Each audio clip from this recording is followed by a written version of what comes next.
Allô tout le monde, bienvenue à ce nouveau numéro de votre podcast vidéo de Liaison Femmes Immigrantes de Chaudière-Appalaches. Aujourd'hui, nous sommes avec Josie. Bonjour Josie. Bonjour Paz, Merci d'avoir accepté notre invitation. le plaisir est pour moi. Ok, on est vraiment très contente d'être là avec toi aujourd'hui.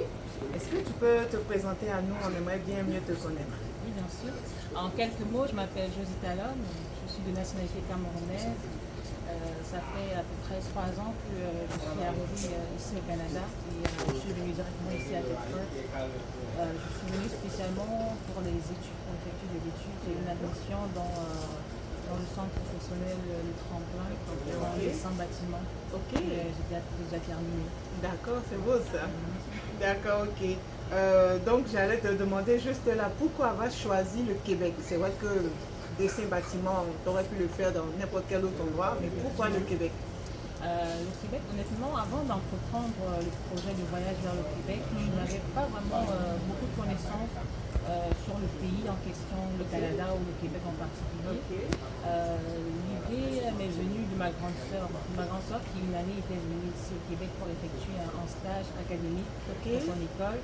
Et après ça, lorsqu'on échangeait, elle me faisait un peu un briefing par rapport à la vie, par rapport aux opportunités qui s'offraient un petit peu aux étudiants et aussi à plus tard pour travailler dans le pays. Oui. Fait que c'est après ça vraiment que j'ai commencé à m'intéresser justement sur la culture québécoise, le pays en question. C'est ce qui m'a fait venir au Tu as Québec. vendu le rêve québécois là. Exactement.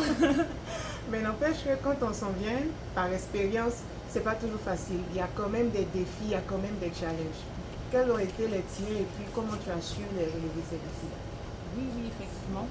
Déjà, moi, mon parcours d'intégration ici au Canada, honnêtement, j'ai eu beaucoup de facilité.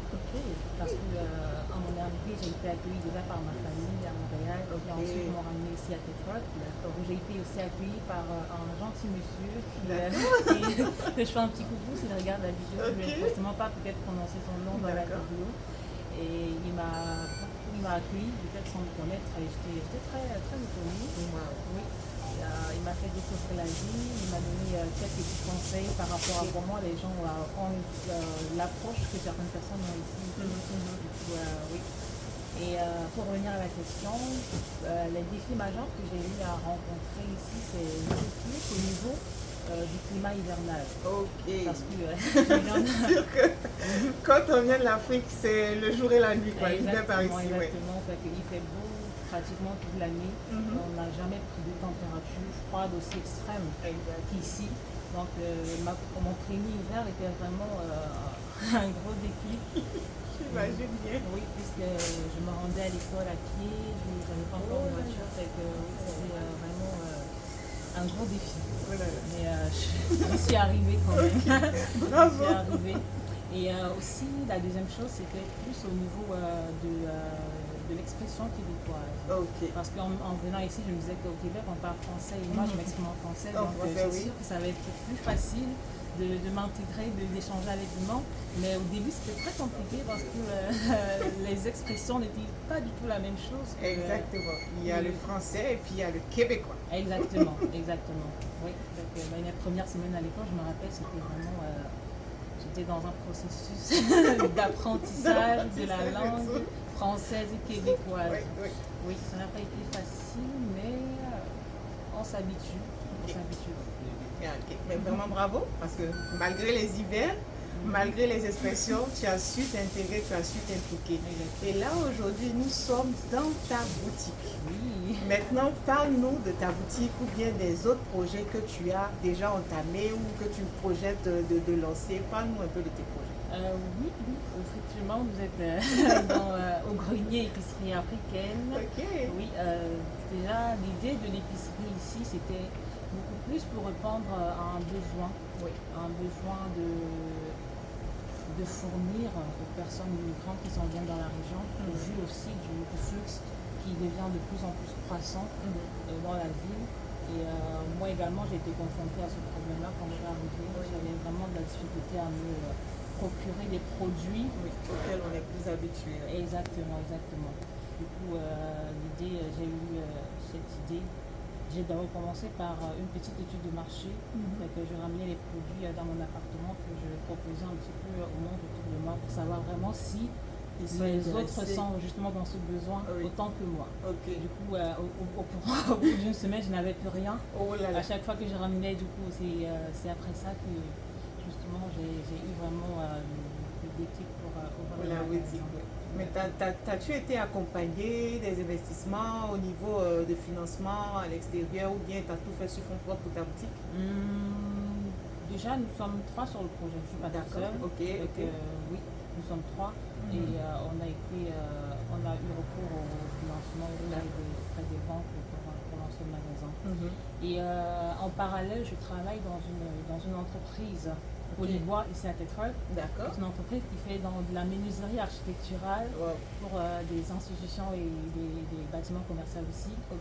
Oui. Et j'occupe le poste d'assistant chargé de projet là-bas. Oh là là. C'est beau ça. Oui. Oui, c'est une très belle entreprise aussi, franchement. J'adore. Et en parallèle aussi, je travaille sur la mise sur pied d'un cabinet de dessin 3D. Un petit peu ce que j'ai fait de tremplin. Parce que aussi, puisque les gens s'en viennent aussi dans la ville, on a un petit peu un problème de logement. Oui, et si avec ce projet aussi, je pourrais apporter ma petite pièce pierre à l'édifice pour bâtir le logement dans la ville, pourquoi pas. Comme quoi, c'est un projet qui s'en vient. Moi, je retiens juste que le fait d'avoir osé, d'avoir cherché le financement, pour dire quelque part que c'est possible en fait, d'avoir une idée, se mettre à plusieurs et puis d'y aller, il y a du financement qui est là, ça existe. C'est beau à savoir. Et je voudrais savoir, est-ce que tu as un message en particulier que tu voudrais donner? Par exemple, à une autre femme qui peut-être a aussi ses compétences, a aussi un projet, mais qui n'ose pas, qui se dit, oh, moi tu sais, je suis immigrante, est-ce que j'aurai le financement et tout? Qu'est-ce que tu peux lui dire aujourd'hui de par ton expérience? Déjà, le fait d'entreprendre un projet d'immigration, c'est déjà une manière très osée. Déjà, ça prend beaucoup de courage de laisser sa famille, de laisser ses habitudes pour venir s'installer dans un pays autre qu'on ignore certainement les réalités. On a beau entendre des actions des autres, mais c'est arrivé sur place qu'on vit des vraies réalités. Et le message en fait que j'aimerais passer à toutes les autres femmes immigrantes de ma génération, serait déjà bravo pour avoir franchi le pas de venir jusqu'ici et de continuer dans la même lancée. Et aussi, une chose très importante, c'est de collaborer avec les personnes locales ici, les personnes qui sont déjà là, les autochtones, parce que ça permet en fait de comprendre la société dans laquelle on se trouve déjà, de comprendre comment les gens y pensent. Et aussi d'oser, de ne pas se mettre de limites, parce qu'on est dans un pays d'opportunités, tout le monde a sa place, tout le monde a la capacité en fait de faire de grandes choses, de ne pas se mettre de barrières et de s'exprimer aussi. Et la dernière chose, je pourrais conclure mes propos avec cette citation du philosophe, il s'appelle Michel Lamontagne, qui dit « Il faut voyager pour limer et frotter sa cervelle à celle des autres ». Exactement. Comme quoi, c'est au contact de l'autre que l'homme se découvre finalement lui-même. Donc il faut oser, il ne faut pas avoir peur, il faut croire en soi. En tout cas, merci beaucoup d'avoir partagé ce brin de votre parcours avec nous. On est vraiment contents. Merci beaucoup à vous. Merci de nous avoir suivis et puis on se retrouve très prochainement pour un autre épisode de notre podcast vidéo de Liaison Femmes Immigrantes de Chaudière-Appalaches. Bye!